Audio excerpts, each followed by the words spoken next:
Appreciate everyone being here for class. Levi and his family are in Branson this weekend for fall break, and so he contacted me, and I told him I would cover class today. I'm not going to do one of the parables because I don't want to get into what he's been doing. I want to spend some time talking about how important it is for us to hate sin.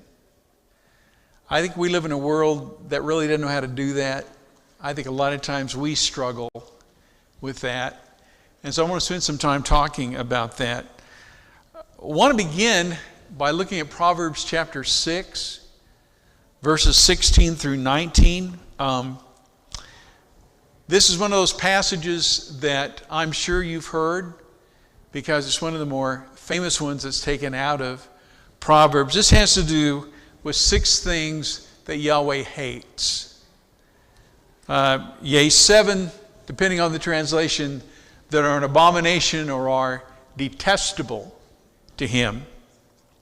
Haughty eyes, a lying tongue, hands that shed innocent blood, a heart that devises wicked schemes, feet that are quick to rush into evil, a false witness who pours out lies, and a man who stirs up dissension among his brothers. I'm not going to go into this particular list. It's fascinating to look at the things that if I was to ask you, write up a list of 7 things you hate most, how many of them would reflect this list? I'm sure there would be some things that would, but a bunch of things that wouldn't. But these are things that our Creator looks at and goes, I hate these things. Now, why? Why does God hate them? He hates them because I believe He loves us. And if you love somebody, you hate anything that hurts them, don't you? I mean, when Patsy and Steve called yesterday about Charlesy, you hate anything that hurts that little girl, don't you? I mean, you hate it because you love that little girl. And we're that way with our children and our grandchildren and those we love, aren't we? We hate anything that hurts them. We don't want that because we love them and we don't want to see them in pain. I believe that's why we hate disease. I hate cancer, don't you? I hate it because I've seen the pain that it causes and the damage that it does, the lives that it disrupts. I hate abuse. I hate child abuse, don't you? I hate it. I hate the way that scars up children and defiles the innocent man. I hate that. There are things that we hate, and we hate them because of the pain that they inflict. Sin hurts, okay? Sin hurts the perpetrator, it hurts the victim, and way too often, it hurts the innocent bystander. You know, one of the things that, I don't know about you, boy, just goes all over me when you hear about these drive-bys in places like Chicago, and these morons go out there and they just spray as they go by a group standing on a corner, and they hit a 6-year-old. Or they kill a 6-month-old in her mama's arms. Man, that is totally indefensible. Absolutely reprobate. There is nothing about that that can be defended in any way, is there?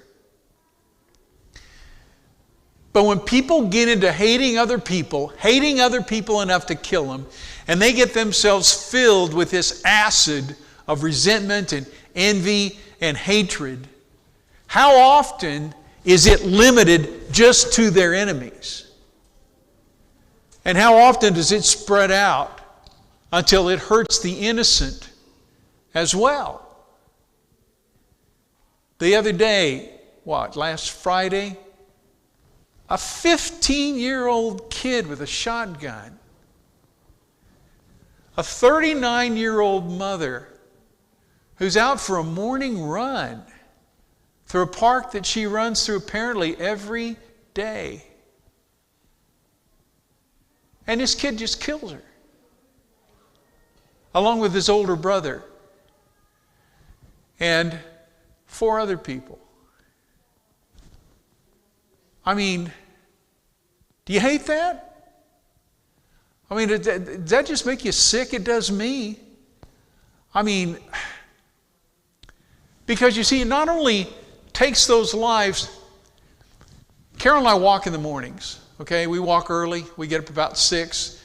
We're doing it a little later now because, man, it is pitch dark at 6 o'clock. It's pretty much pitch dark at 6:30. It was, you could get up and you could walk at 5:30 and be seen. Okay, no more. So we're having to shove it a little bit later and a little bit later. But there was a young woman who we'd see her regularly. I mean, she would be out running when we were out walking. Little bitty, cute little thing. And I don't know how far she runs or where she lives, but I mean, we'd see her on the road running. When that woman got kidnapped and killed in Memphis, who was out running, that teacher, we quit seeing her. And I know why we quit seeing her. And I don't know if it was her decision or her husband's decision or her daddy's decision or who it was, but somebody said, "Sweetheart,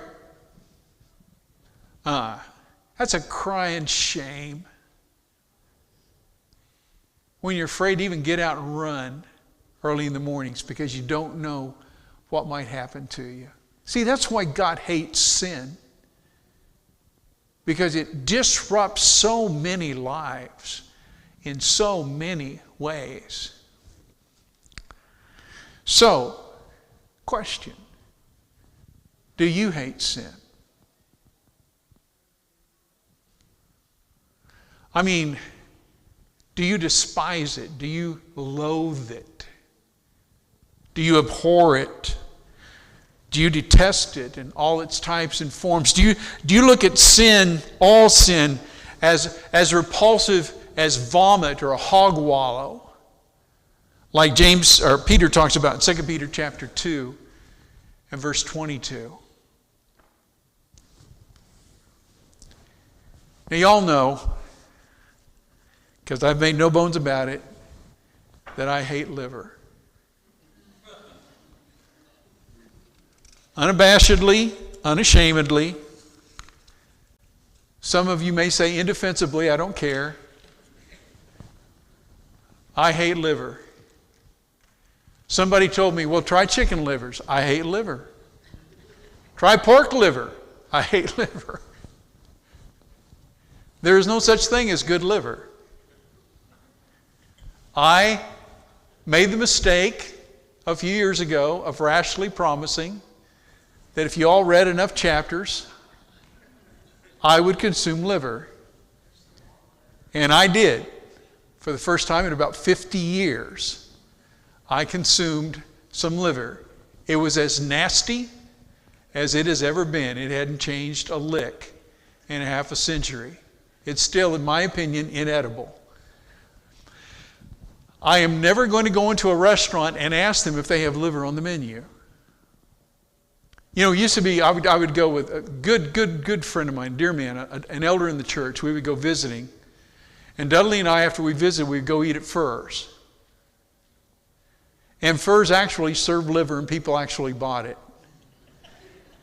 And Dudley would invariably order liver, just so he could rub it in my face that he was eating liver in front of me. The liver industry would be broke if it were up to Dan Rouse. There would be, okay, I hate liver. Now, do I hate food? Well, you can look at me and tell I don't hate food. Okay, so the issue is not, does Dan hate food? The issue is, does Dan hate certain kinds of food? Yeah. And I think that it's possible to hate a sin without hating sin. Do you understand? And what Scripture talks about is how important it is that we hate all sin, not just some sins. If we're going to reflect the Father's attitude, we must hate it all. Now, the writer of Hebrews in Hebrews chapter 12, verse 1 talks about the sin which doth so easily beset us. And I don't know about you, man, that gives me pause for thought. Is it easy, if I'm not careful, for the devil to get to me? Does sin easily beset us? Sure it does. Sure it does. Does he know the stuff that I have a problem with? He absolutely does. And is he going to seize the opportunity when he can to make sure that that's on the table? Sure he is. Because that's how he operates. What's the only defense against that? To hate it all. Okay? And so, let me suggest some things. Number one, I think it's very important that we constantly be on guard. Nowadays, I mean, I just talked about this a while ago. When you go to the mall, you go to Woodland Hills Mall in Tulsa, do you kind of look around before you get out of the car? Kind of look to see who's out there before you walk into the mall? I do. Why? Well, because I want to be aware of who's out there, of what's going on around me. Okay? The price of security is paying attention. And in this day and age, we need to pay attention, don't we? I want you to think about David in 2 Samuel 11. David took a nap spiritually. Okay?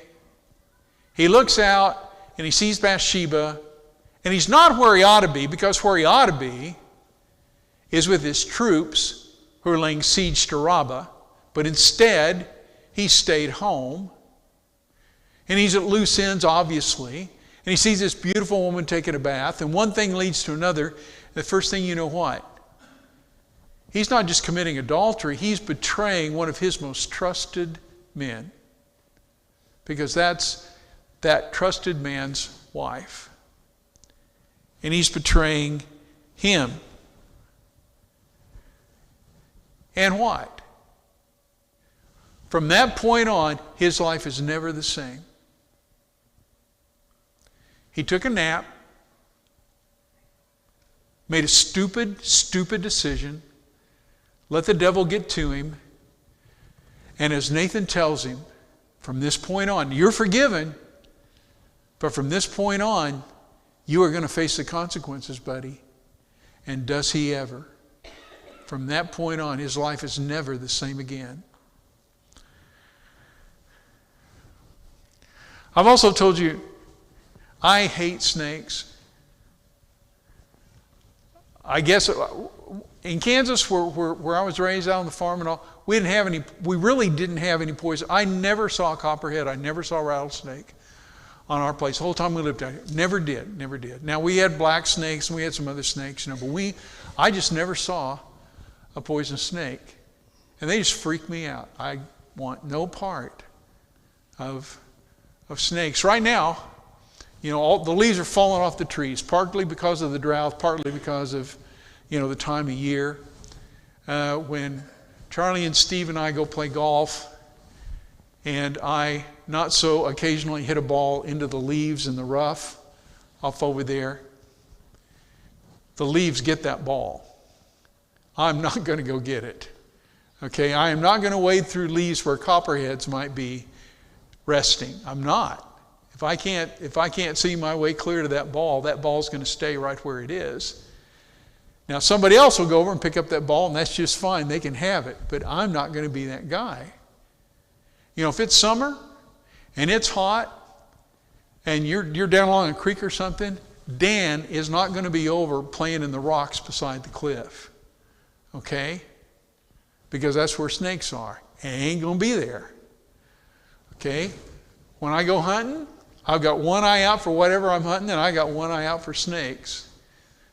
All the time. If I ever get bit, and I'm not saying I won't, but if I ever get bit, it won't be because I wasn't trying to be careful. Okay?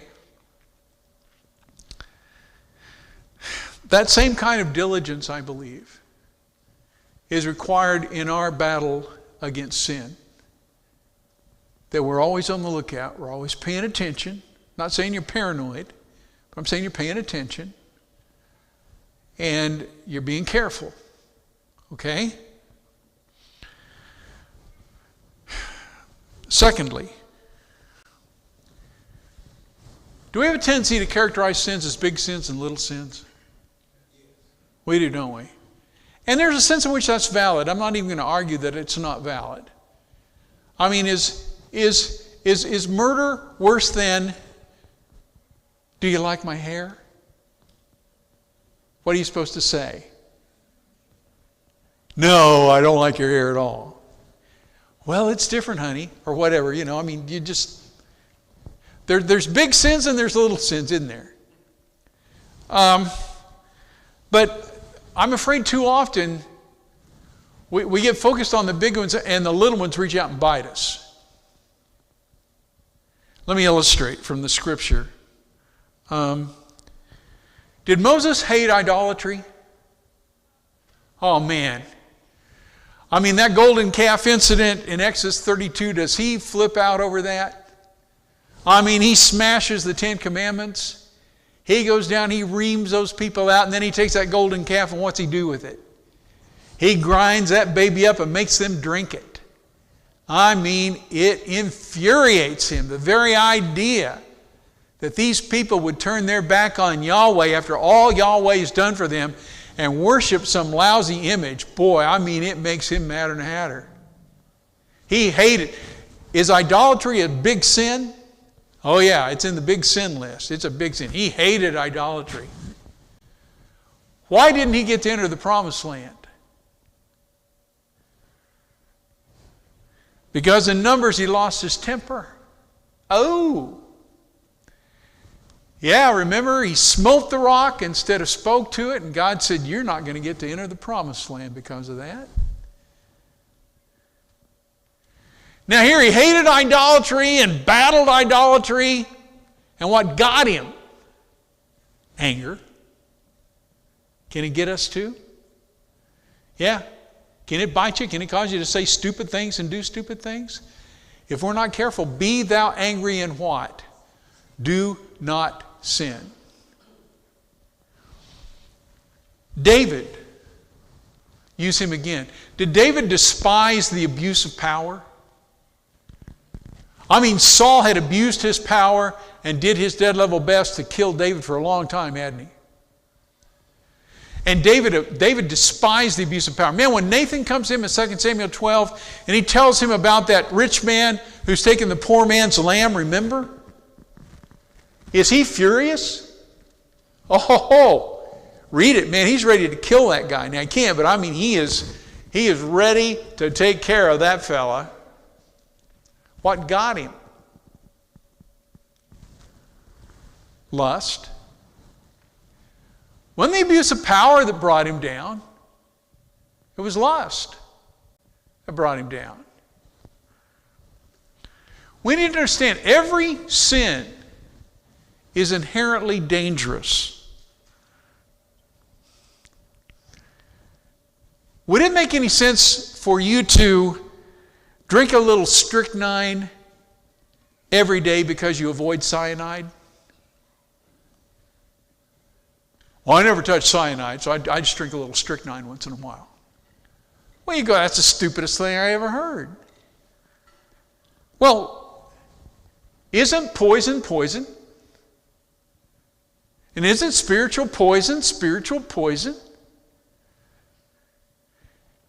And so is it okay for me to avoid the cyanide and the strychnine,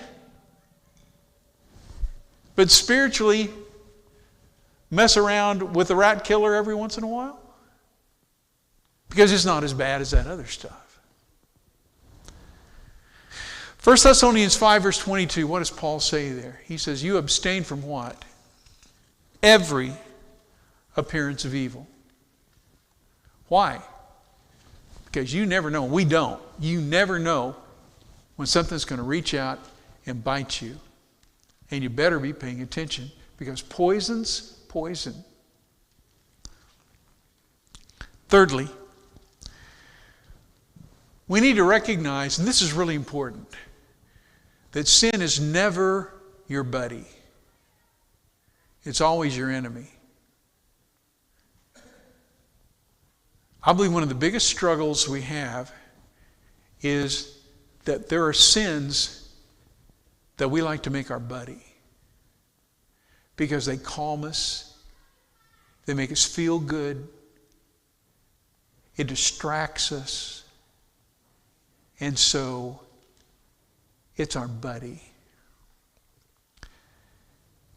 It may be a bottle, it may be a pill, it may be an attitude, it may be an image, I don't care what it is. We need to be very aware of the dangers of these pet sins. Had a good friend, we were accountability partners for years and years and years and years. And he knew that when he got depressed, he had turned to pornography. He knew it. That was his trigger. When he got anxious and when he got depressed, he would turn to pornography. That was his pet sin. That was his way of treating himself. That would make him feel better. And if we're not careful, all of us can have that pet that we turn to. I get anxious, I get nervous, I hit the refrigerator. I get anxious, I get nervous, I pick up a cigarette. I get anxious, I get nervous, I go pull the bottle out of the cabinet and pour myself a drink. It makes me feel better. It's my pet sin. Okay? And we really, really need, because to me those are some of the most insidious, dangerous sins that there are. The devil would love to have you believe that your sin has no consequences. The infamous so-called victimless crimes, which is absolute nonsense. There's no such thing as a victimless crime. That's garbage in multiple ways. But we like to, well, no one's going to catch me in the lie. The affair is going to remain a secret. Nobody's going to find out about us. How many people have lied to themselves and ruined their lives because of that? Sin has a way of getting out of control. How many people, when they took that first drink, envisioned themselves as alcoholics? And how many alcoholics are there in this country? I've said this before. You go to a classroom, you go to a classroom filled with 5-year-olds, kindergartners. What do you want to be when you grow up? I want to be a fireman. I want to be a nurse. I want to be a doctor. I want to be a farmer. I want to be a truck driver. How many of them go, well, I want to be a drug addict. I want to be an alcoholic when I grow up. Statistically, 1 out of 15, that's the way it's going to be. Okay? That's how it's going to turn out. That's a little scary, isn't it? But sin has a way of getting out of control. We need to heed James' warning in James 4 verse 4 that friendship with the world is enmity with God. And lastly, because we're about to run out of time, I think we need to be rigorously honest with ourselves. There's nothing the devil likes any more than for us to ignore the poison of sin in our lives. Psalm 36 verse 2, for in his own eyes he flatters himself too much to detect or to hate his sin.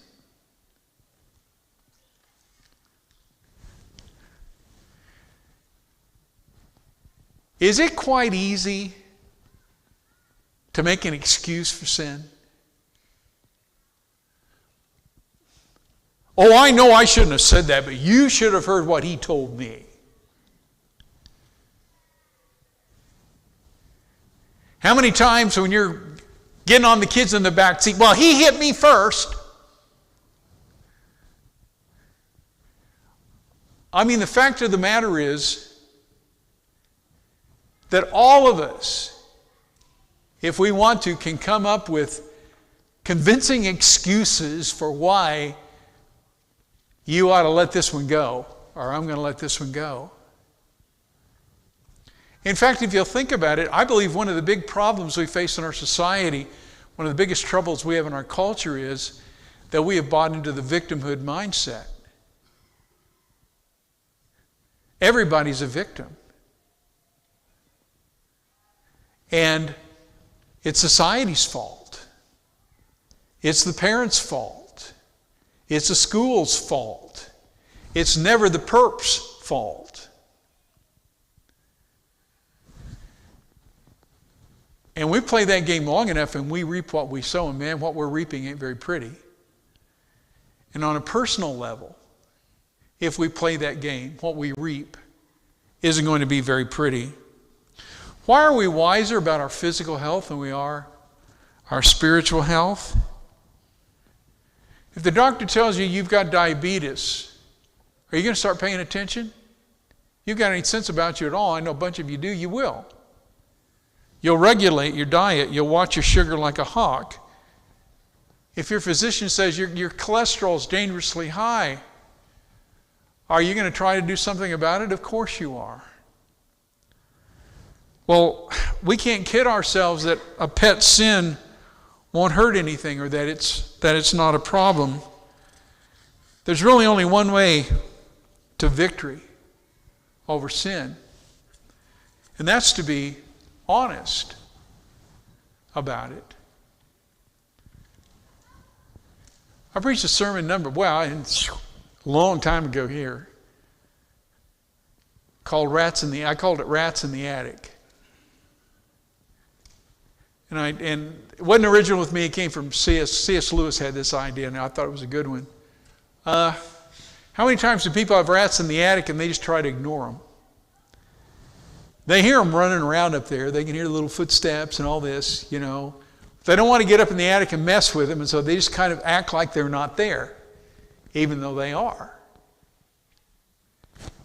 And if we're not careful, we can be the same way with rats in the attic. They're there, but it's just easier, more convenient to just ignore them and act like they're not a problem, when deep down inside we know they are. One of the most important things I believe we can do, one of the greatest benefits we can give ourselves, is to be rigorously honest with ourselves. If you got a problem, you got a problem. Admit it. That's the only way you'll ever deal with it, is if you admit it. And then you can put that where it needs to be, and that's out of your life, in that list of things that you hate. This week, let's do a better job of hating sin. God bless. Thanks. Yeah. With your lesson on liver, there are some long livers in this congregation. Oh, did you hear Ethel? I offended her and I apologize. She said there are some long livers in this congregation.